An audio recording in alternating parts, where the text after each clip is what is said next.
Welcome. पहिली news आहे CBI बद्दल. तर कालही आपण CBI बद्दल डिटेलमध्ये माहिती घेतलीच होती. तर आजच्या या आर्टिकलचा सार असा निघतो की खूप लोकांनी CVCचे जे फंक्शनिंग आहे की ज्या CVCच्या रिपोर्टच्या आधारावर हाय पॉवर्ड कमिटीने डायरेक्टर वर्मा यांना काढून टाकले होते, तर त्या CVCच्या फंक्शनिंगवर क्वेश्चन मार्क तयार झालेला आहे. How CBI was treated by the government through CVC. The हिंदूच्या मुंबईच्या एडिशनमध्ये एक सोशल न्यूज होती. It was about Pune university convocation. त्या कार्यक्रमामध्ये पुणेरी पेशवा पगडी ही वापरण्यात आली होती. तर त्याला विरोध म्हणून काही स्टुडंटनी प्रोटेस्ट केला होता. त्यांच्या म्हणण्यानुसार फुले पगडी घालायला पाहिजे नव्हती. Peshwa pagdi is considered as upper caste dominance symbol. This shows the societal fault lines in so-called progressive Pune. पुढील न्यूज ही इस्रोच्या मिशनबद्दल आहे. इस्रो 2 मिशन अंडरटेक करणार आहे जे मोठे आहेत. फर्स्ट वन इज चंद्रयान-2 आणि गगनयान. चंद्रयान-2 ची कॉस्ट 800 crore आहे. It will land the rover on moon's south pole. या चंद्रयान-2 मध्ये लँडर, रोवर अँड ऑर्बिटल या तिन्हीचा समावेश असेल. जे ऑब्जेक्टिव्ह आहेत चंद्रयानाचे ते ऑब्जेक्टिव्ह आहेत: take the information on topography, mineralogy, elementary abundance आणि lunar एक्झोस्फिअर.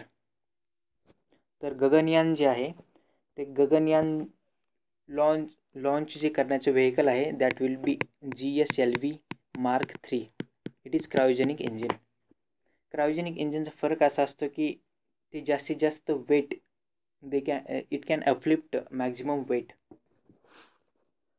It will be launched by 2022.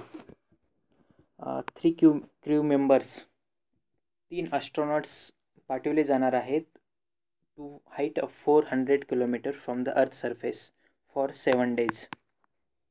आणि हे जे ॲस्ट्रॉनॉट्स असतील ते इंडियन एअरफोर्समधून निवडले जातील फॉर ऑब्वियस रिझन्स.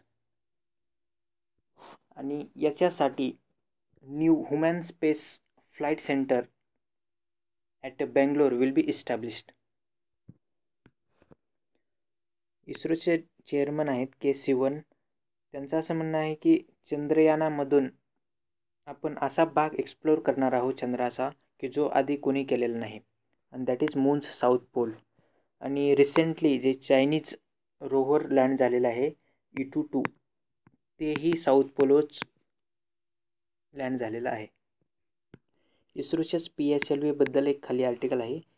PSLV हे इस्रोचे वर्क हॉर्स म्हणून ओळखलं जातं.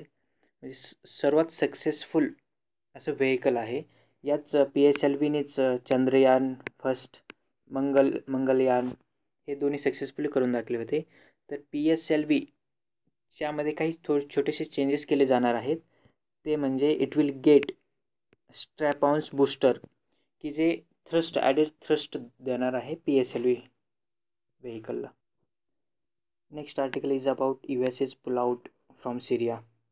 गेल्या महिन्यामध्ये ट्रम्पने एक शॉक अनाऊन्समेंट केली होती to pull out of Syria.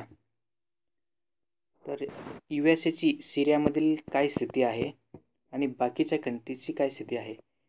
USA has very little foothold in the सिरिया.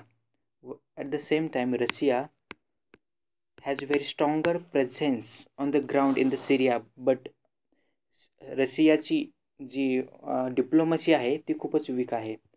तेथील एक प्लेयर म्हणजे Israel, which has a strong foothold and which can unsettle the Syria Iran Russia Turkey alliance. आणि similar type of shock announcement we can expect for the Afghanistan. In Afghanistan we have deep rooted interest. पुढचे article हे airline सेफ्टीबद्दल आहे. मागील काही दिवसांमध्ये एअरलाईन्समध्ये काही accident झाले होते. फॉर एक्झाम्पल MH370 हे मलेशियाचे एअरलाईन गायब झाली होती. तर त्याच बाबतीमध्ये airlinerating.com एक वेबसाईट आहे की जे रेटिंग देते एअरलाईन्सच्या सेफ्टीनुसार. तर सर्वात जास्त रेटिंग मिळालेली आहे जेट एअरवेज यांना. इंडिगोला 7 पैकी 4 पॉईंट्स मिळालेले आहेत, तर जेट एअरवेजला 7/7 रेटिंग मिळालेली आहे. तर एअर इंडियाला 5 ही रेटिंग मिळालेली आहे, which is good for public sector airline. This news is about Khelo India. यावर्षीची खेलो इंडिया एडिशन ही पुणे येथील बालेवाडी स्टेडियममध्ये होत आहे.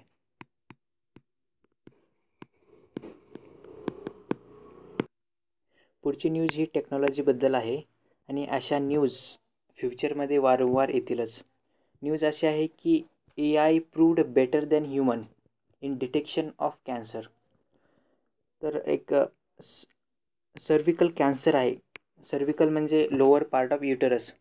त्या कॅन्सरचे काही टेस्ट केल्या होत्या. काही टेस्ट AIने केलेल्या होत्या, तर काही ह्युमन एक्सपर्टने केलेल्या होत्या. ह्युमन एक्सपर्टची इफिशियन्सी ॲक्युरेसी होते 69%, तर आर्टिफिशियल इंटेलिजन्सची ॲक्युरेसी होते स्टॅगरिंग 91%. तर हेल्थमध्ये एक ड्रीम आहे की कॅन्सर फक्त राशी भविष्याच्या पानावरच दिसेल, हेल्थमध्ये कॅन्सर नसेल, हा एक ड्रीम आहे हेल्थ सेक्टरमधलं. तर जर अर्ली डिटेक्शन जर AI करू शकत असेल, तर अर्ली डिटेक्शन झाल्यानंतर क्युअर करणं खूप इझी जातं. मग यामुळे आपण cancer free globe in near future पाहू शकतो. नेक्स्ट एन्व्हायरमेंटल न्यूज आहे. ती न्यूज अशी आहे की oceans are heating up at rapid space.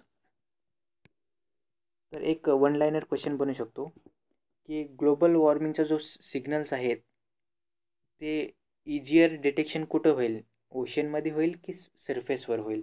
तर त्याचं ॲन्सर आहे ओशन्स. तर याचं कारण असं आहे की 93% ऑफ एक्सेस हीट जे अर्थच्या अराउंड ट्रॅप झालेले आहे, it is accommodated in the oceans. त्यामुळे 93% जे हीट आहे ओशनमध्ये अकोमोडेट झाल्यामुळं it is easier to detect the global warming by studying the temperature of ocean. तर याचा इम्पॅक्ट काय होईल ग्लोबल वॉर्मिंग जे आहे त्याचं इम्पॅक्ट असं होईल की ओशनची जी लेवल आहे ती वाढेल. दुसरं आहे जे मरीन इकोसिस्टीम असेल, मरीन लाईफ असेल, अल्गी असो, कोरल असो किंवा अदर ॲनिमल्स असो, ते diverse range of marine animals will be threatened. Plus जो major food supply of the planet comes from ocean that will be endangered. आणि जास्त ज्यावेळेस एखादा ओशनचा सरफेस गरम होतो त्यावेळेस एक्स्ट्रीम रेनी कंडिशन्स वाढल्या जातात. त्या एक्स्ट्रीम रेनी कंडिशन्समुळं डिसीजेसची शक्यताही वाढते. एका ठिकाणी जर जास्त पाऊस पडला तर दुसऱ्या ठिकाणी दुष्काळ पडण्याची शक्यता जास्त वाढते. म्हणजे एक्स्ट्रीम वेदर कंडिशन्स वाढल्या जातात. That's all in today's newspaper.